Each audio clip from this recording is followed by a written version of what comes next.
अच्छा, ममता बनर्जी ने एक दावा किया या कह लीजिए आरोप लगा दिया कि यूपी से 200 सीआरपीएफ की गाड़ी आ रही हैं बंगाल पे हमला करने के लिए। ये हो सकता है क्या? देश के ऊपर सवाल कर रहा है।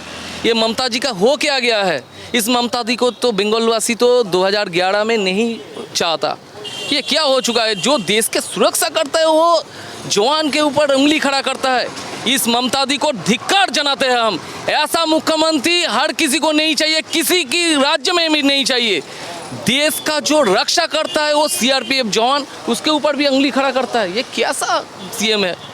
ये हम लज्जित है, हम सचमुच लज्जित है ये ममता दी के विषय। आप लोगों ने देखा मालदा में क्या हुआ, उस मालदा को भी वो पकड़ा गया आरोपी, वो टीएमसी का एक करीबी निकला, लेकिन फिर भी ममता बनर्जी कह रही है बीजेपी का साजिश है, बीजेपी दंगा कराना चाहती है।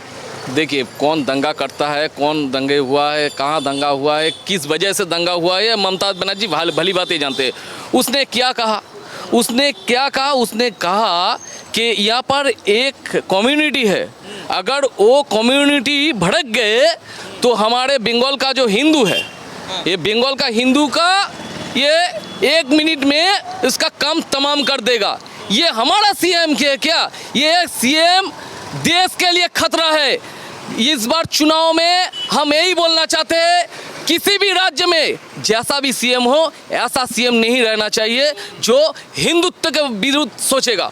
और हम बोलते हैं, जो हमारे राम के विरुद्ध सोचेगा हम उसके विरुद्ध सोचेगा, और जो हमारे राम का नहीं वो हमारे किसी काम के नहीं। लेकिन ममता बनर्जी भी तो ऐलान कर रही है कि मंदिर बना रहे हैं सरकारी फंड से। अरे कहाँ वो सरकारी फंड से मंदिर बनता है क्या? आप लोग सभी जानते हैं कि सरकारी फंड से मंदिर, मस्जिद या कोई भी चार्ज हो, ये बनता है क्या? ये तो ट्रस्ट से बनता है।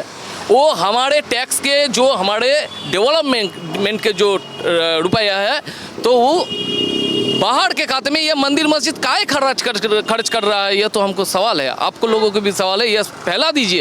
यहाँ तो उनका एक विधायक था, पूर्व विधायक और पूर्व टीएमसी का जो विधायक था यहाँ पे, हुमायूं कबीर, कह रहा है बाबरी मस्जिद की नींव तो रख दी है, बाबरी मस्जिद बंगाल में बन के रहेगी। देखिए, बाबरी तो नहीं हो सकता, और कोई मस्जिद बना दीजिए, एपीजे अब्दुल कलाम सर के नाम से आप बना दीजिए, हमारा तो कोई दिक्कत नहीं है। मगर बाबरी जब नाम वो मस्जिद बनाएगा, वो नाम होगा बाबरी, तो उस दिन रहेगी आखिरी। ठीक है, एक एक ईंट को खोल कर निकाल देंगे। ठीक है, बाबरी नहीं है, दूसरी बार यहाँ पर बाबरी नहीं बनेगा, कि बाबरी हमारे भारत का जो संस्कृति है वो ध्वंस कर चुके हैं, इसलिए बाबरी का नाम नहीं चाहते।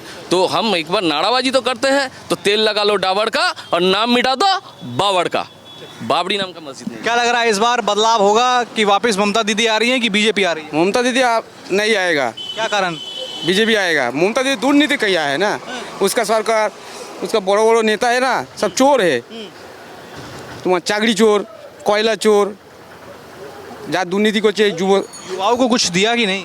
हाँ, जो आप लोग यंग आदमी हैं, यंग लोग हैं, उनको कुछ मिला कि नहीं? ना कुछ नहीं मिला। नौकरी मिला कि नहीं? नौकरी नहीं मिला, नौकरी नहीं मिला, कोनो काम नहीं मिला, बेकार है। तो यहाँ सोनारपुर दक्षिण से कौन जीत रहा है इस बार? दुकान सोनारपुर दक्षिण से हमारा दीदी जीतेगा। कौन दीदी? रूपा गांगुली। बीजेपी जीत रहा है? बीजेपी जीत रहा है 100%। क्या लग रहा है माहौल इस बार पूरे बंगाल का क्या है? बीजेपी की तरफ है? हाँ, बीजेपी तरफ है। नमस्कार, मैं दौलत शर्मा और आप देख रहे हैं प्यारा हिंदुस्तान। बंगाल की चुनावी यात्रा पर मौजूद हैं और सोनारपुर दक्षिण विधानसभा पर हम आ गए हैं, जहां से एक वेटरन एक्टर रूपा गांगुली चुनाव लड़ रही हैं। और इस बार क्या कड़ी टक्कर होने वाली है, तमाम आम जनता यहाँ हमारे बीच है, उनसे पूछेंगे कि इस बार बंगाल में क्या माहौल है, किसकी सरकार बनने वाली है। क्या नाम दादा? संजू पंडित। मैं क्या लग रहा है इस बार बंगाल के क्या हाल हैं? और बात करें सोनारपुर दक्षिण की, जहां से रूपा गांगुली बीजेपी से प्रत्याशी हैं, टीएमसी से भी एक नामी ग्रामी प्रत्याशी है, क्या लग रहा है क्या होगा? हम इस बार पूर्ण बहुमत से यहाँ पर सरकार में आने वाला है। ये हम नहीं बोलते हैं, ये हर एक अली गली का जनता बोल रहे हैं कि इस बार सरकार भाजपा की सरकार ही बन चुकी है। बस वोट दान की मतदाता की बारी है, चुनाव होगा और हम सब लोग भाजपा के लिए एक ही स्लोगन देंगे पूरे देश के लिए, भारत माता की जय, भारत माता की जय। तो क्या लग रहा है इस बार बंगाल में बदलाव दिख रहा है? 100% बदलाव होगा।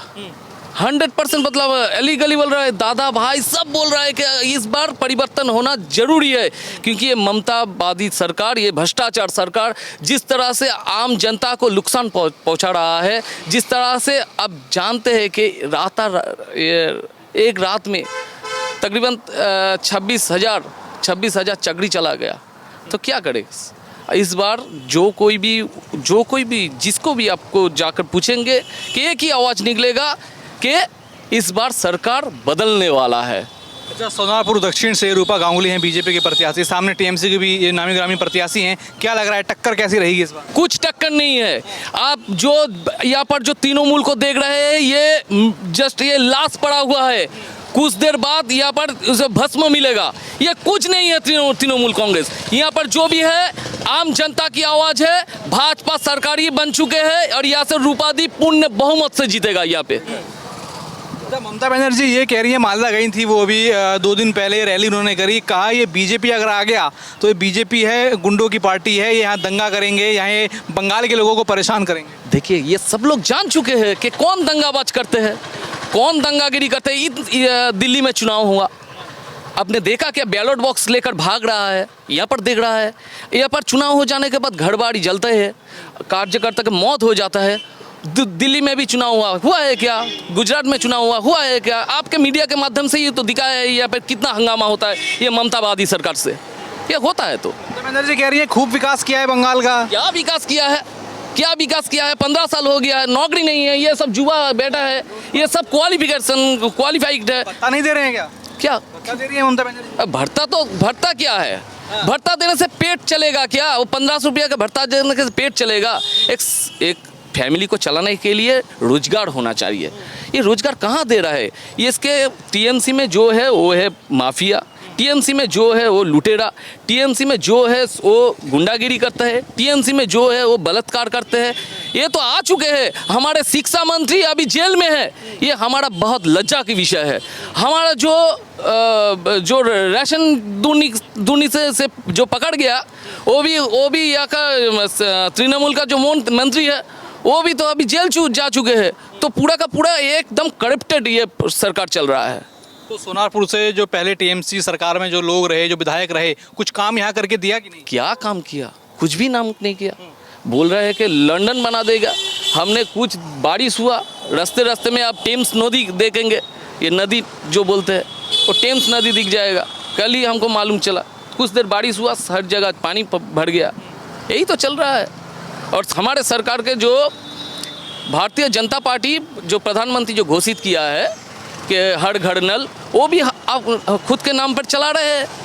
ये ज़्यादा दिन नहीं चलेगा। सरकार गिर चुके हैं और ये फैसला कर चुके हैं ये जनमतदाता। अच्छा, बीजेपी ने यहाँ निकाला है संकल्प पत्र और टीएमसी यहाँ निकाल रही है इश्तेहार। 1905 आपको याद होगा, इश्तेहार जब निकला था उसके बाद क्या हुआ था? फिर से टीएमसी एक इश्तेहार नाम का जो है अपना मैनिफेस्टो ले आई है। देखिए, ये जनता जनार्दन समझ चुके हैं कि यहाँ जब भ्रष्टाचार सरकार, ये ममता दी ने क्या बोला था, बदला नहीं बदल चाहिए। हुआ क्या बदला? वही जो आम जिंदगी जी रहे वो आम जिंदगी जी रहे, कुछ भी पैसा नहीं बढ़ रहा है, नौकरी चला जा रहा है। वामफ्रंट के समय पर यानी कि लेफ्ट फ्रंट पीरियड पर ये 11,000 कल कारखाना बंद हो गया था। अभी क्या हो रहा है? अभी तो दिख रहा है कि ये 22,000 कल कारखाना बंद है। कितने आदमी बेकार हो गया है, आत्महत्या कर रहा है, चासी न्याय्य मूल्य नहीं मिल रहा है। यही तो चल रहा है। क्या नाम आप? सुरजीत सरदार। क्या माहौल लग रहा है इस बार? सोनारपुर दक्षिण से कौन जीत रहा है? जनता का दिल बदल गई है, इसलिए ये बीजेपी का कोई बात नहीं है। जनता बोल रही है इस बार बीजेपी सरकार। क्या कारण लग रहा है कि ममता बनर्जी हार जाएंगी? बहुत कारण है। शिक्षा नहीं है, चाकरी नहीं है, सब कुछ गिरा दिया। क्या लग रहा है इस बार परिवर्तन होगा बंगाल में? 100%। क्या नाम है मैम? शुक्ला दास।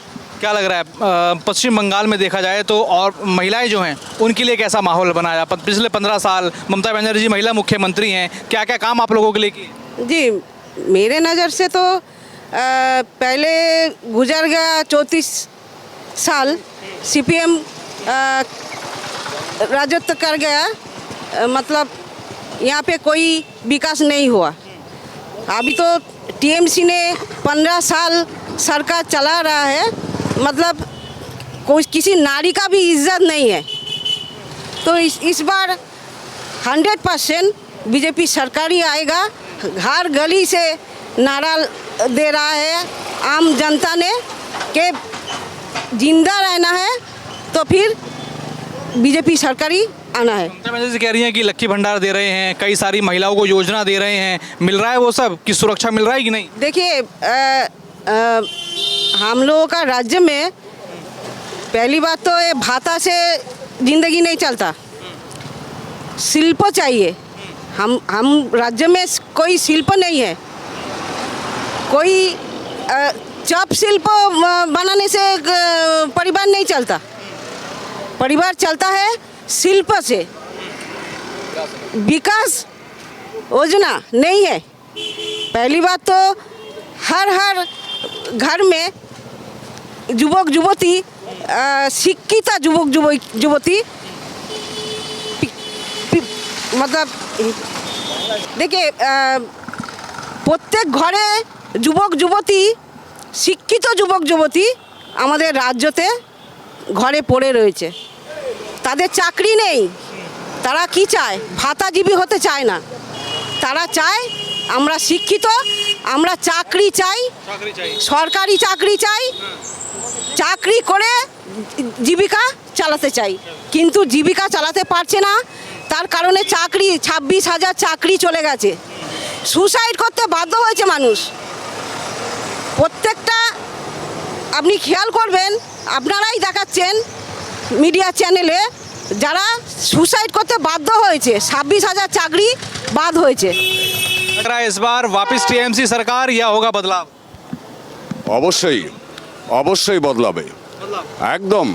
কারণ মমতা বন্দ্যোপাধ্যায় 2011 সালে যখন ক্ষমতা এসেছিলেন তখন বলেছিলেন বদলা নয় বদল চাই। তখন পশ্চিমবঙ্গের মানুষ বুঝে উঠতে পারেনি, কিন্তু আমরা দেখলাম গত যে সমস্ত নির্বাচন হয়েছে বিধানসভা বা লোকসভা, প্রতিটা ক্ষেত্রে দেখা গেছে বিরোধী এনটি পার্টিকে তাকে ধূলিসাৎ করবার জন্য তাদের উপরে বুলডোজার চালিয়েছে, তাদের নৃশংসভাবে হত্যা করা হয়েছে, তাদের ঘরবাড়ি ভেঙে চুরমার করে দেওয়া হয়েছে। আজকে আমরা দিদিকে প্রশ্ন করতে চাই যে আপনি যে কথা বলে পশ্চিমবাংলার মানুষের মনকে জয় করে গিয়ে ক্ষমতা এসেছিলেন, যে কথাটি বলেছিলেন যে বদলা নয় বদল চাই, আজকে बदलाव चाहिए, বললেন बदलाव होगा। बदलाव सब होगा। दीदी की मोदी? मोदी मोदी मोदी नॉट दीदी। नॉट दीदी। হ্যাঁ দিদি আজকে বলেছিল বদলা নয় বদল চাই, কিন্তু আজকে তিনি বদলার পথে নেমেছেন। আর বদলা করতে করতে আজকে দিদি এমন একটা পর্যায়ে চলে গেছেন যে দিদির উল্টো বদলা শুরু হয়েছে। যে বিজেপিদের মেরেছিল আজকে সেই বিজেপিরা উল্টে আজকে টিএমসি লোকদেরকে মারছে, আজকে দিদি সচক্ষে দেখতে পাচ্ছে। এর উপরে আর কিছু নেই। क्या नाम आपका? अच्छा, एक सवाल का जवाब दीजिए, परिवर्तन होगा कि नहीं? হ্যাঁ অবশ্যই পরিবর্তন তো হবে তো। क्या नाम आपका? सौभिक वैद्य। क्या सोच रहे हैं इस बार बंगाल के युवा किसको सपोर्ट कर रहे हैं, किसकी तरफ है, किसकी सरकार बन रही है? भाजपा आएगी। क्या कारण है? इसलिए कारण है ये শিক্ষা ব্যবস্থা কর্ম বাইরে সব বাইরে থেকে কাজ করছে সব ছেলেরা, ঠিক আছে, যে ইয়ো ছোটো ছোটো আমাদের বয়সে ছেলেরা সব বাইরে থেকে কাজ করছে। এখানে কোনো কলকারখানায় নেই, চাকরি নেই। আমি বলছি সরকারি চাকরি ছেড়েই দাও, বেসরকারি চাকরিই নেই। বেসরকারি চাকরি দিতে গেলে সেই ভাত পাকে সরকারে যেখানে সরকার রয়েছে সেখানে যেতে হচ্ছে, মানে গুজরাট, উত্তরপ্রদেশ, ওখানে গিয়ে চাকরির ইন্টারভিউ দিতে হচ্ছে। এটা কি হচ্ছে? লুটপাট করছে এখানে ওরা সব জায়গায় সিন্ডিকেট, মানে বালি থেকে সিমেন্ট থেকে টনচিপ থেকে সব জায়গায় সিন্ডিকেট চালাচ্ছে। ভাইপো, যেটা মমতা ব্যানার্জির ভাইপো বলে, ঠিক আছে। ममता बनर्जी तो कह रही हैं 1500 रुपए बेरोजगारी भत्ता दे रहे हैं। আরে ভাতা দিলে কিচ্ছু হবে না, ভাতা দিলে কিচ্ছু হবে না। সব জিনিসে পেট্রোল, মোদিজি পেট্রোলের দাম, ঠিক আছে, যে বাইক চালাই তো পেট্রোলের দাম 95 টাকা, ঠিক আছে, সেখানে ভ্যাট চাপিয়ে রেখেছে মমতা ব্যানার্জি 200-250 টাকা ভ্যাট চাপিয়ে রেখেছে, ঠিক আছে। মানে কি বলবো আর, মমতা ব্যানার্জি এত করাপশন করেছে আর বলার কিচ্ছু নেই। बदलाव है হ্যাঁ, इस बार बदलाव चाहिए।